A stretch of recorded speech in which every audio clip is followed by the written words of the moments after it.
From the United States Congress, an act to regulate trade and intercourse with the Indian tribes and to preserve peace on the frontiers. Be it enacted by the Senate and House of Representatives of the United States of America, in Congress assembled, that part of the United States west of the Mississippi, and not within the states of Missouri and Louisiana, or the territory of Arkansas, and also that part of the United States east of the Mississippi River, and not within any state to which the Indian title has not been extinguished, for the purposes of this act, be taken and deemed to be the Indian country. The Indian Intercourse Act of 1834, modified from the original Indian Intercourse Act of 1790. In those words lies the origin of a portion of land that was known as Indian Territory from 1834 to 1890, and then Oklahoma Territory from 1890 to 1907, and then the state of Oklahoma from 1907 until the present. The territory was created as the new home for the Native American tribes from the area that is now known as the southeastern United States. The tribes were removed from their lands and forced to walk to Oklahoma during the tragedy known as the Trail of Tears. The survivors settled in Indian Territory, and then watched as that territory was systematically reduced by the U.S. government over the coming decades. In 1889, nearly 2 million acres of land that was set aside for Native Americans was offered up to white settlers in a land rush. And so, the eastern area of what is now Oklahoma consisted of the last remnant of Indian Territory. In the 1880s and 90s, outlaws like Belle Starr and many others plied their trade in the territory. It was home to the Marlowe brothers, who inspired the movie The Sons of Katie Elder, which is one of my favorites. The territory was the home of Crawford Goldsby, better known as Cherokee Bill, who robbed and killed with the infamous Cook brothers.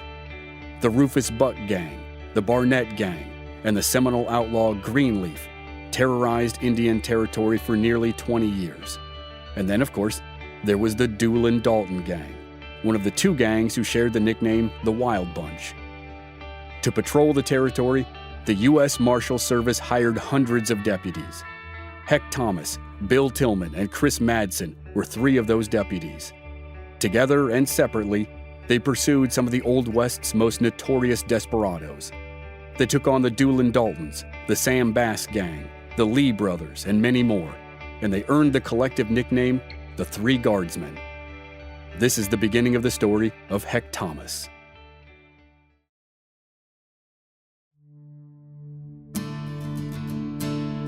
From Black Barrel Media, this is Legends of the Old West. I'm your host, Chris Wimmer, and this season we're telling the stories of the Three Guardsmen, the trio of U.S. Marshals who neutralized some of the worst criminals in the Old West. This is Episode 1, Heck Thomas, Fort Worth Detective Association. Henry Andrew Thomas was born on January 6, 1850 in Athens, Georgia, the home of a small college called the University of Georgia, which featured fewer than 100 students. When Henry, nicknamed Heck, was 10 years old, his family moved to Rome, Georgia, where his father took a job as a tavern keeper. According to Heck's wife, the boy idolized his father. When the Civil War broke out in 1861, Heck's father and uncle joined the Confederate cause, and 12-year-old Heck Thomas ran away from home to do the same.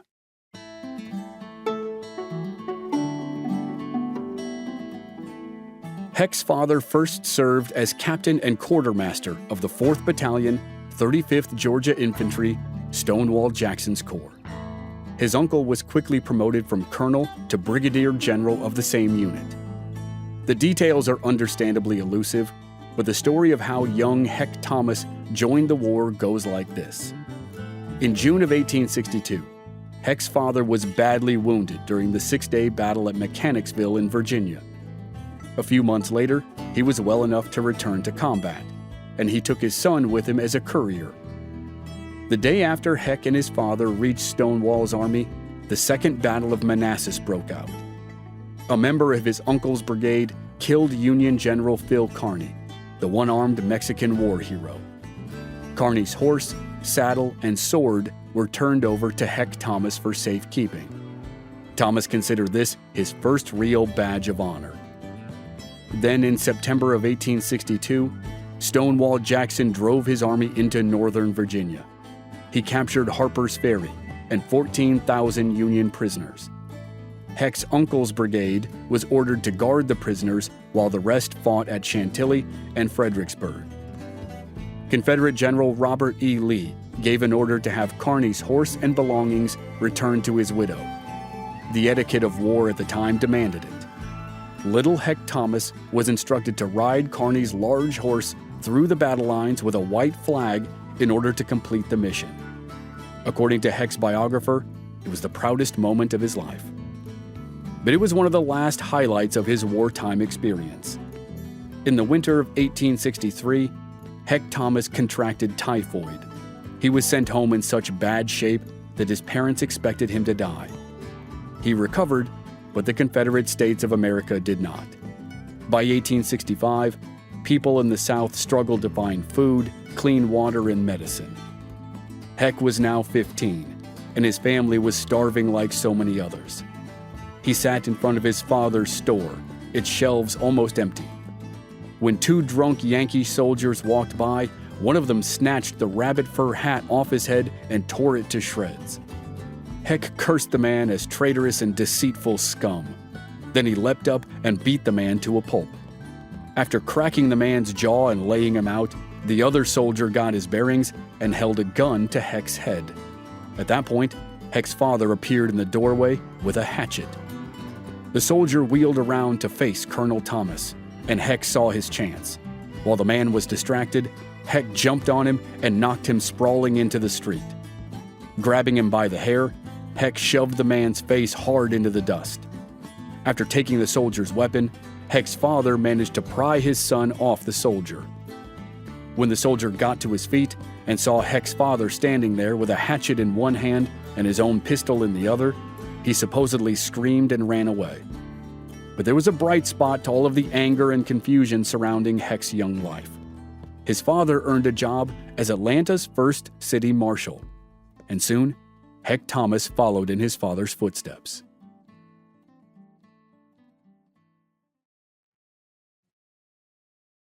Heck's parents wanted him to become a minister when he grew up. At least his mother did. She encouraged him to enroll at Emory University, where his uncle had gone to school. He did, and there he developed a fondness for poetry and the arts in general. But college just wasn't for him, and he soon left. At the age of 18, Heck joined the Atlanta police force. He was the youngest man on it, and his first major test came when he found himself embroiled in one of the area's riots, a riot that, by his own admission, he may have started.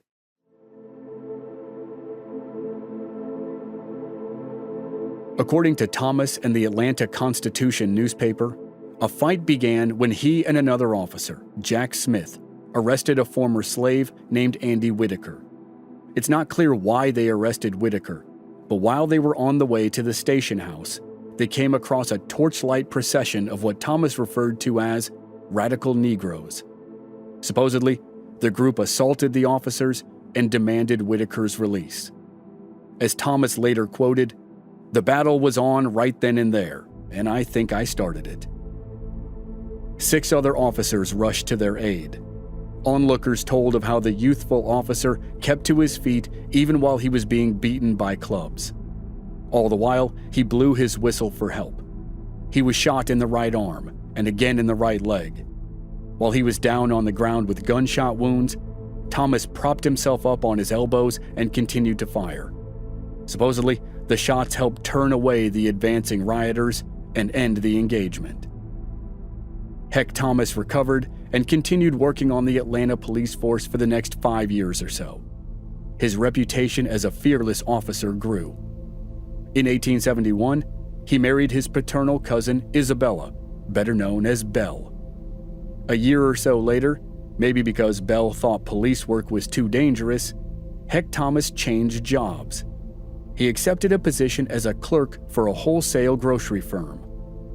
In December of 1872, their first child, a son, was born. They named him Henry after his father. For a while, Thomas considered training to become a minister.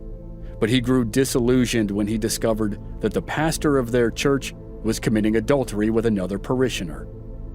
He didn't leave the Methodist Church, but he abandoned his plans for becoming a minister. And after that event, he felt like he really needed to make a change. In 1873, at the age of 23, Heck Thomas started reading about Texas. It was considered the frontier, the rapidly expanding West with land for farms and ranches and towns. He developed what he called a severe state of Texas fever. His cousin Jim Thomas had just started a job in Galveston as a messenger with the Texas Express Company. The Thomases took a trip to Texas to check things out. It seems that Heck loved what he saw, but his wife did not. The idea of raising children in this harsh, frontier environment did not appeal to her. The young family went back to Georgia, where Heck continued his job as a clerk for the grocery business. In July of 1875, the Thomases had a baby girl. They named her Belle after her mother. But even though things were going well for them in Georgia, Heck couldn't get Texas off his mind. He was restless. He pleaded with his wife to give the Lone Star State another chance. She kept saying no. Finally, he couldn't stand it any longer. He told Belle that he would go to Texas with or without her. He obtained letters of recommendation from several prominent members of the community. In those days, letters like these virtually assured that an able-bodied and respectable person could get a job in just about any town. Finally, Belle gave in. They packed up and left for Galveston in late 1876 or early 1877. They were starting a long journey, but they didn't know that the journey would be much longer than expected. Heck's new job would take him to an even wilder frontier about 500 miles north of Galveston, called Indian Territory. Thomas was assigned as an express messenger on a segment of the Missouri, Kansas, and Texas Railroad. Express messenger companies had contracts with railroads to transport and guard valuables on the trains. Thomas rode the stretch from Galveston, which is on a barrier island off the coast of Houston, to Denison, which is about 80 miles north of Dallas and Fort Worth. Denison is right next to the Red River, which separated Indian Territory from Texas. 4 years earlier, it was built in conjunction with the railroad, and it was better known as the Katy Depot. It was an important commercial hub at the time, and in 1875, it featured, among other things, the dental office of a fellow from Georgia who was only 1 year younger than Heck Thomas, John Henry Doc Holliday. Sadly for this story, Doc had already moved on from Denison by the time Heck Thomas started making the run from Galveston. But Thomas soon met his first major adversary, the notorious outlaw Sam Bass. Sam Bass and Heck Thomas were born just a year and a half apart, but they had vastly different childhoods. Bass was orphaned at 12 and raised by an uncle in Indiana. At 19, Bass made his way to Mississippi and worked at a sawmill. In his spare time, he became an excellent shooter, and he also learned to cheat at cards. Bass eventually moved to Texas, where he found a job handling horses for the sheriff of Denton, which is about 40 miles north of Dallas and Fort Worth. He bought a sorrel horse from the sheriff and started racing it, and soon he won enough races to leave the job. He drifted down to San Antonio, where he met a bartender named Joel Collins. Collins was a frequent cattle driver, and he invited Bass to join him on his next trip. Collins bought a herd of several hundred cattle. To finance the venture, he signed several promissory notes that he would pay after the cattle were sold.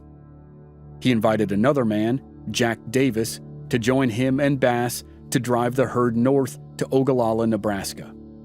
There, they sold the herd for $8,000. Now, all of that was fine. The problem was, they never returned to Texas to pay off the notes. Instead, they headed to Deadwood, South Dakota. They figured they could use their cattle money to gamble and then mine for gold on the side. But when they arrived in Deadwood in the fall of 1876, they found snow and freezing rains. That made mining really difficult, so they moved on to other pursuits. They ventured into the freight business, and then bought a saloon complete with a brothel on top. Finally, they bought a quartz mine. Bass refused to say why, but it evidently went bust very quickly. With no money left, the trio decided their only way to solvency was to rob trains. Joel Collins was supposedly the mastermind of their first job. They learned that large shipments of gold were being sent over the Union Pacific, and so, over several weeks in late August 1877, the men gathered a few other desperate and reliable men for their venture. They picked Big Spring Station outside Ogallala in western Nebraska. The reason they chose Big Spring was because it was only a water station, so they figured there would be few railroad workers in the area. And they were right. On Tuesday evening, September 18th, Joel Collins, Sam Bass, and 11 other desperados held up the train when it came into the depot. They broke into the safe and made off with nearly $60,000 in gold and about $500 in currency. For good measure, they smashed the telegraph machines to stall law enforcement. The gang quickly separated and went their own ways. Within a few weeks, several of them were captured. Collins and 2 others were killed while resisting arrest. Sam Bass made it safely back to Denton, Texas. There, he started planning the train robberies that would bring him face to face with Heck Thomas.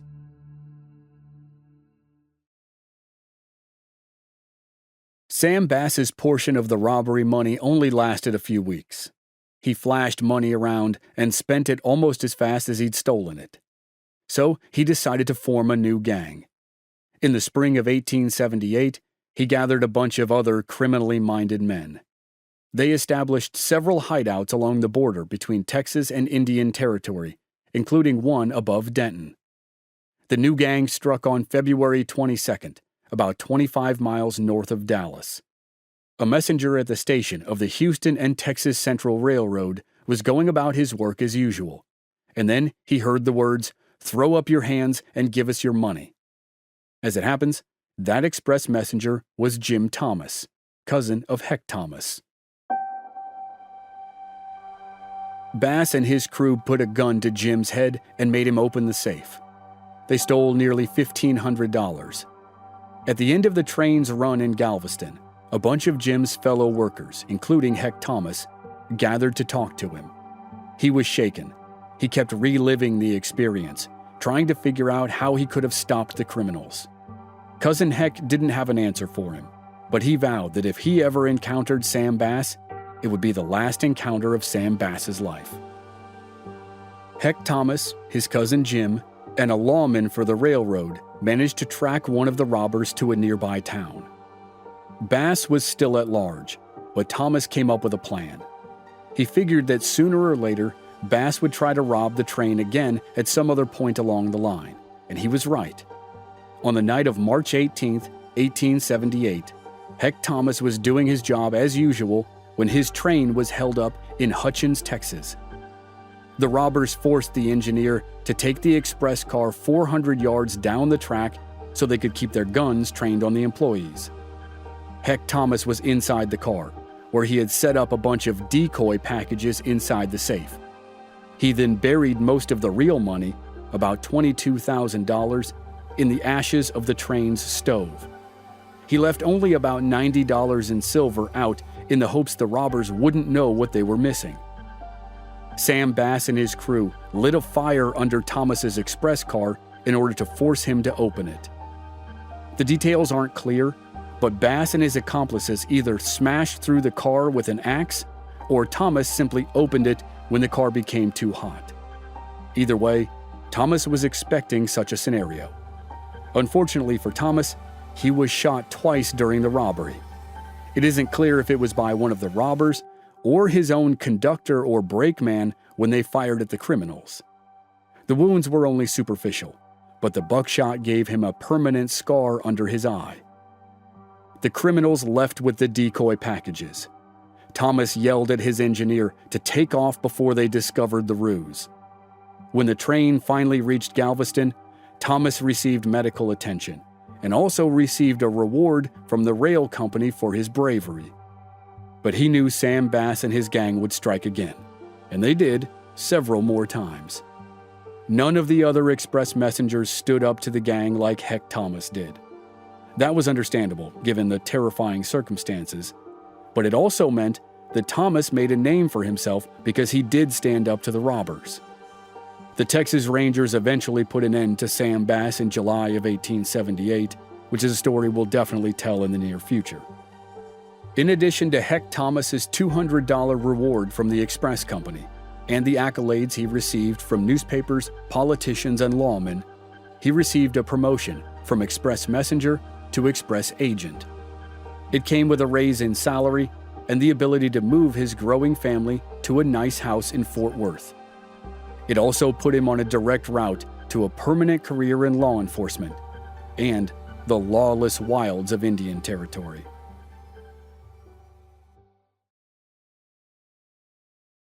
Heck Thomas and his wife Belle had 2 more children while living in Fort Worth. Belle hated the city, and Thomas loved it. But she went along with it, even in 1885, when her husband's employer started cutting the pay of its employees to stay afloat. Thomas ran for city marshal and lost, but he was determined to be a member of law enforcement one way or another. And so after he lost the election, Thomas decided to take his destiny into his own hands. He opened his own business and called it the Fort Worth Detective Association. His first client was a wealthy rancher who desperately wanted someone to track down 2 cattle rustlers named Jim and Pink Lee. The Lee brothers were terrorizing northern Texas and southern Indian Territory. The reward for the rustlers was split between the state of Texas and the rancher. It was $3,500, a big amount in 1885, and it was payable whether the Lee brothers were delivered dead or alive. Thomas had to think about it. The money was tempting, but he knew it was going to be a really dangerous job. The Lees killed 4 men during a recent attempt to arrest them. 2 of those men were the rancher's brothers, and the rancher pleaded with Thomas to take the case. Thomas promised he would think about it.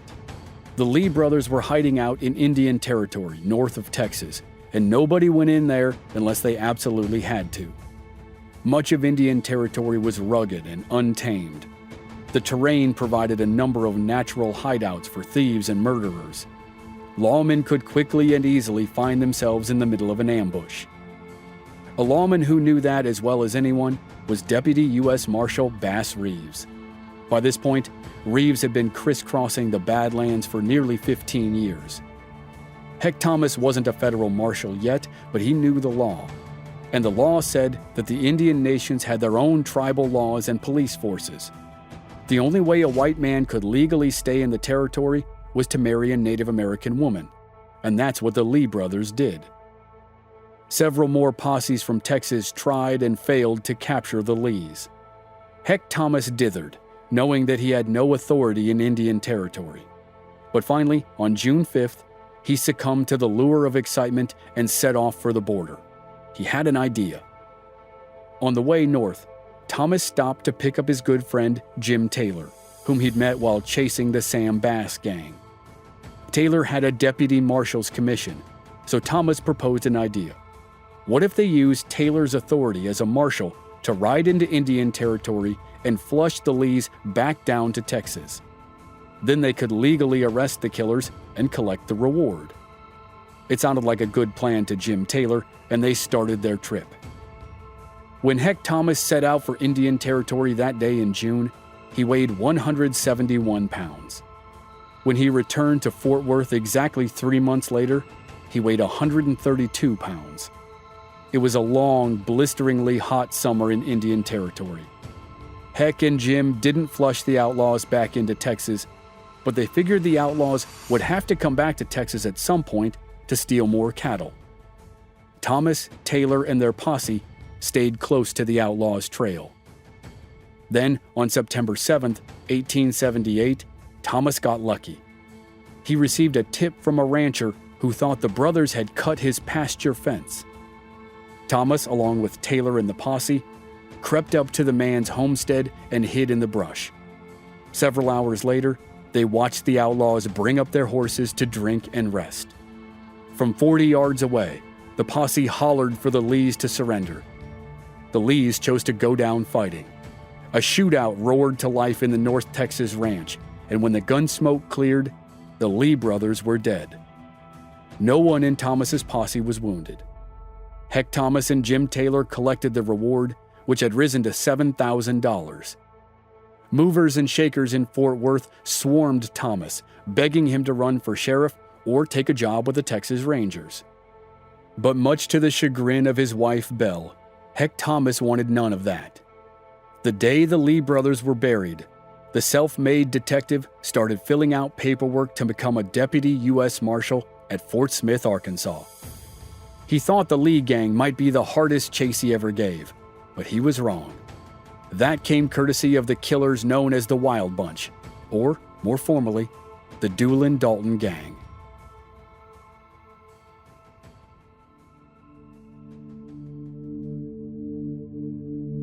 Next time on Legends of the Old West, Heck Thomas plays a role in forming the legendary trio of lawmen known as the Three Guardsmen. They hunt the thieving, murderous Doolin-Dalton Gang and try to tame the lawlessness of Oklahoma Territory. That's next week on Legends of the Old West. Members of our Black Barrel Plus program don't have to wait week to week for new episodes. They receive the entire season to binge all at once with no commercials and exclusive bonus episodes. Sign up now through the link in the show notes or on our website, blackbarrelmedia.com. Memberships begin at just $5 per month. This series was researched and written by Julia Bricklin. Original music by Rob Valier. Copy editing by me, Chris Wimmer, and I'm your host and producer. If you enjoyed the show, please leave us a rating and a review on Apple Podcasts or wherever you're listening. Check out our website, blackbarrelmedia.com, for more details, and join us on social media. We're at Old West Podcast on Facebook, Instagram, and Twitter. And you can stream all our episodes on YouTube. Just search for Legends of the Old West Podcast. This show is part of the Airwave Media Podcast Network. Please visit airwavemedia.com to check out other great podcasts like History of the Great War, the Pirate History Podcast, and many more. Thanks for listening.